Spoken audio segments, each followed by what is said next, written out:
Kementerian Pertahanan menyebut jika pemberian izin terbang bagi militer AS masih dalam tahap pembahasan awal. Belum ada kesepakatan apapun soal izin lintas udara pesawat militer AS. Bagaimana kita mencermati berbagai wacana soal ini? Kita bahas bersama anggota DPR RI Komisi 1 Oleh Soleh dan pakar strategi PPAU dan alumni US Air War College Marsma TNI Purnawirawan Agung Sasongko Jati. Selamat petang semuanya. Selamat petang semuanya. Kang Oleh, kata Kemhan ini belum final, tapi artinya ada, proposal ini ada. Dan kan kalaupun dijajaki lebih serius, harus ada ratifikasi dari DPR. Kalau dari Komisi 1 sejauh ini sudah Anda dengar, sudah sedalam apa pembahasannya? Tentu kami sampaikan bahwasanya DPR terutama Komisi 1 ya, kita baru tahu dari media sosial. Dan media TV serta media-media lainnya bahwasanya pada prinsipnya DPR akan menunggu keterangan secara langsung dan tentunya keputusan final yang diambil oleh pemerintah itu sendiri. Untuk tahu Yang keterangan jelas, dari pemerintah akan memanggil langsung aja Pak Kang. saya rasa DPR sudah menjadwalkan ya, setiap masa sidang selalu ada agenda untuk RDP dengan mitra komisi. Menhan ini mitra komisi 1 dan secara otomatis semua persoalan dalam maupun luar negeri secara otomatis pasti akan terbahas itu. Dan saya rasa Komisi 1 akan memanfaatkan hal itu untuk menggali informasi serta melakukan pendalaman terhadap langkah-langkah yang akan diambil oleh pemerintah. Pemberian izin lintas udara untuk pesawat militer Amerika Serikat ini kan bukan hal ini hal yang serius untuk Komisi 1 sendiri. Apa yang menurut Anda harus diperhatikan betul kalau memang ini sedang dijajaki? Saya rasa seluruh elemen bangsa, apalagi Pak Presiden maupun Pak Menhan, pasti akan menjaga kedaulatan NKRI, darat, laut maupun udara. Saya rasa semua sudah komitmen bersama bagaimana kedaulatan ini betul-betul dijaga. Tidak boleh satu jengkal pun tanah air kita, baik udara, darat maupun laut, bisa dikuasai oleh pihak orang lain dengan kepentingan orang lain. NKRI harus dipertahankan dan dipergunakan seluas-luasnya untuk keutuhan, kedaulatan, serta keamanan dan sekaligus kesejahteraan rakyat Indonesia. Oke, kalau kepentingan kedaulatan harus selalu jadi dasar, Pak Agung, kalau menurut Anda sebenarnya proposal ini menguntungkan kita atau justru lebih membahayakan? Proposalnya harus dilihat, itu kan proposal itu sama kayak perundingan lainnya kan adalah kemudahan ataupun kelonggaran dari sistem yang ada berlaku di Indonesia. Dan saat ini sebetulnya Amerika sudah mengikuti sistem kita. Jadi kita sudah punya sistem yang mumpuni, yang namanya Flight Clearance Application System atau FCAS. Ini filternya berlapis ya, melibatkan Kementerian Luar Negeri yang untuk melakukan diplomatic approval, Mabes TNI security approval, Mabes TNI security clearance dan Kementerian Perhubungan flight approval. Semua penerbangan akan termonitor real time melalui flight control information system yang tergabung ke radar-radar airnav kita dan radar-radar Kopassus. Jadi setiap saat kita punya informasi dan kendali penuh siapa yang masuk kapan dan lewat saja. Nah, bedanya Pak Agung, tapi apa yang mungkin terjadi kalau misalnya izin ini diberikan di tengah perang di Timur Tengah yang masih terjadi?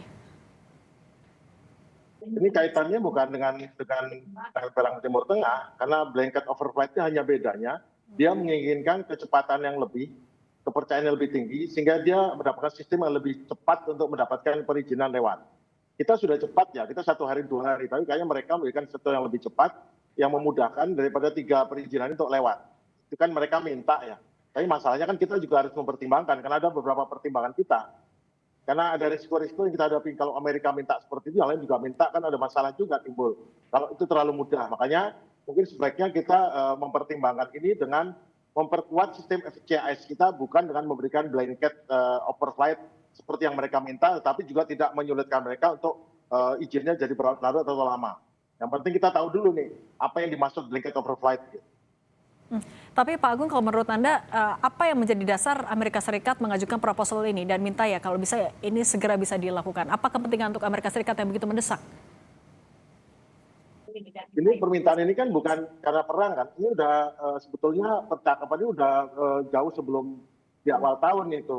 Kaitannya adalah mungkin juga terkait ya dengan gini, dulu zaman dulu tuh kita kan waktu masih Singapore Control, belum Jakarta Control, masih di bawah Singapore, fair kita, itu mereka datang ke Singapura, keluar tuh dengan tanpa ini, karena masih regulatornya Singapura.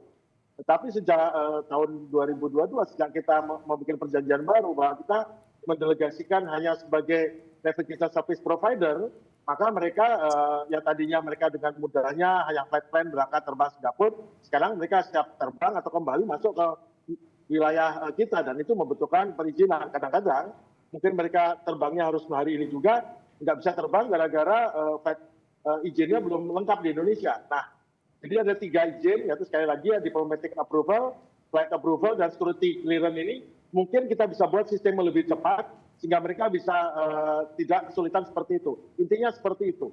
Oke, kalau Kang Oleh, Anda melihatnya apa yang harus kita cermati terlebih dahulu sebagai negara dengan kebijakan politik bebas aktif, negara non-blok ketika dipertimbangkan memberikan izin perlintasan udara bebas untuk Amerika Serikat, apakah ada hal yang harus diperhatikan, ada hal yang harus diawasi betul oleh DPR RI agar tidak menjadi sentimen tertentu juga untuk negara-negara lain?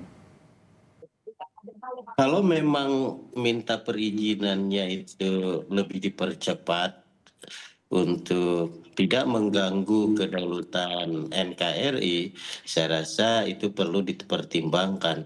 Tetapi kalau memang di luar kepentingan penerbangan ataupun memata-matai ataupun yang lain-lain, saya rasa ini tentu DPR akan menolak. Saya rasa betul juga permitnya untuk apa dulu. Kalau misalkan percepatan dia melintasnya hanya untuk kepentingan Amerika dengan tidak mengganggu Indonesia, saya rasa why not gitu. Tetapi kalau misalkan dia pengintaian hal-hal lain dalam rangka mengganggu kedaulatan kita, saya rasa kita juga perlu kehati-hatian. Bagaimana perizinan percepatan ini peruntukannya untuk apa dulu, seperti itu. Kalau memang sudah jelas ya kita juga tidak bisa untuk menahan, karena memang hubungan kerjasama, hubungan saling percaya, hubungan saling menguntungkan kan perlu dibangun. Tidak boleh ada yang menahan dan tidak boleh ada yang mengganggu. Yang jelas satu sama lain saling mengamankan, tidak saling dalam mengancam. Itu saja. Nah, tapi Kang Oleh, kalau misalnya sebesar hal pemberian izin lintas udara bebas untuk pesawat militer, yang harus kita perjuangkan juga timbal balik untuk Indonesia, itu apa kira-kira? Saya rasa Pak Menhan sedang berkoordinasi dan kita juga perlu pendalaman, dan saya tidak bisa menyampaikan dalam forum ini karena memang Komisi 1 juga belum mendapatkan keterangan yang secara komprehensif ya. Dan tentu kami tidak bisa mendahului. Yang jelas yang menjadi esensi adalah bagi kita bagaimana kedaulatan NKRI ini betul-betul dijaga dengan utuh, tidak boleh ada yang mengobok-obok apalagi mengganggu, dan pada ujungnya juga akan memperlemah tentang pertahanan NKRI. Hanya situ saja. Soal teknis yang tidak bisa mendahului, tetapi saya yakin dan percaya Pak Menhan juga akan lebih firm bagaimana untuk mencari keamanan dalam negeri ini. Oke, nah kalau Pak Agung, Anda melihatnya sebenarnya kalaupun memang sedang dijajaki secara serius, apakah sejauh mana perjanjian ini akan berdampak bagi sentimen kita, bagi negara-negara lain, terutama Iran? Enggak, sebaiknya saya jangan bicara soal itu karena terlalu jauh. Saya mau bicara soal resikonya blanket overflight, bisa ya, nggak masalah ya. Oke, silakan Pak. Jadi saya kira kita tidak akan menerima blanket overflight karena ada resikonya. Satu adalah blanket overflight itu akan mematikan fungsi verifikasi detail. Kita tidak akan tahu misi apa muatannya, tujuan akhirnya. karena membiarkan kontrol ini dilepas, maka pihak asing memberikan keunggulan informasi di rumah kita sendiri. Kedua, ancaman intelijen, surveillance, dan reconnaissance. Pesawat militer model ini bukan hanya alat angkut, mereka juga punya sensor terbang. Jadi izin lintas bebas tanpa perizinan sama sekali membuat peluang bagi platform intelijen asing untuk melakukan pemetaan, penyadapan sinyal, data intelijen di atas tempat kita. Jadi risikonya nggak bisa. Kemudian ada juga adalah implikasi geopolitik. Nah ini kalau geopolitik, maka kalau kita memberikan blanket override kepada satu negara blok tertentu, maka kita seperti memberikan karpet merah kekuatan besar, kita sudah tidak bebas aktif lagi. Jadi makanya sebenarnya kita jangan blanket override karena ada risiko seperti itu. Namun tentu kalau permintaan itu menyangkut kecepatan, itu masih bisa diperhitungkan. Tapi kalau terkait sama perang yang lain-lain, ini Amerika mengantisipasi. Tentunya kan masih persyaratannya bukan untuk operasi. Mungkin kita di dalam perizinan nanti yang lebih cepat itu kita mungkin masukkan klausul tidak untuk operasi militer. Sesimpel itu kan ini masih harus dirundingkan Kemlu, Menhub, Mabes TNI. Jadi kita juga tahu bahwa ini tidak mau kita terima blanket, dan saya rasa dan saya pikirkan juga karena saya belum lama ini masih di Mabes, kita tidak akan terima blanket override karena itu melanggar banyak hal. Oke, yang pasti harus dibahas secara hati-hati dengan dengan tetap mengutamakan kedaulatan kita. Kalau menurut Anda tapi Pak Agung, bagaimana pandangan dari negara-negara yang kontra dengan Amerika Serikat melihat ya posisi kita saat ini dengan sedang mempertimbangkan pemberian izin lintas udara itu, Pak Agung? Jadi Amerika itu punya semacam ini dengan banyak negara seperti Turki, negara Arab negara Arab malah menempatkan pangkalan militer di dalam. Jadi kalau menurut saya ya kalau kita tidak memberikan blanket overflight, tapi kita berikan mereka untuk flight control sistemnya sudah berjalan, maka kita harus tegas bahwa kita bantu kamu cepat, tapi juga tergantung acaramu sebagai pasal kalau itu untuk militer sebaiknya tidak mengangkut apapun yang terkait dengan ini tidak. Jadi gitu kita punya wewenang juga untuk memberikan izin pada siapapun dan tidak memberikan izin siapapun. Dan negara lain juga nggak berhak mengatur kita mau Iran segala macam, tetapi kita juga tegaskan mereka, kita nggak memberikan juga terkait dengan militer atau kalau nanti mengganggu kedaulatan negara lain, ya kita jangan ada pasal yang harus kita masukkan dalam pemberian izin yang dipercepat. Jadi kita tidak setuju blanket override, tapi mungkin izin dipercepat karena mereka juga banyak yang perlu ya untuk kebutuhan bantuan kemanusiaan atau apa juga perlu seperti itu. Karena risikonya kita berikan blanket override sekali lagi melemahnya pengawasan udara, potensi infiltrasi intelijen udara, gangguan sistem identifikasi lawan kawan, dan hilangnya citra Indonesia sebagai negara berdaulat independen.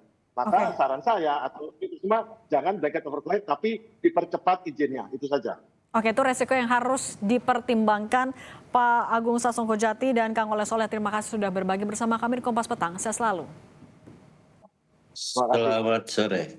Usai jeda di Kompas Petang, saudara, kami hadirkan informasi Presiden Prabowo Subianto telah tiba di Paris, Prancis untuk melanjutkan kunjungan kenegaraannya. Prabowo dijadwalkan menggelar pertemuan 4 mata dengan Presiden Prancis Emmanuel Macron hari ini.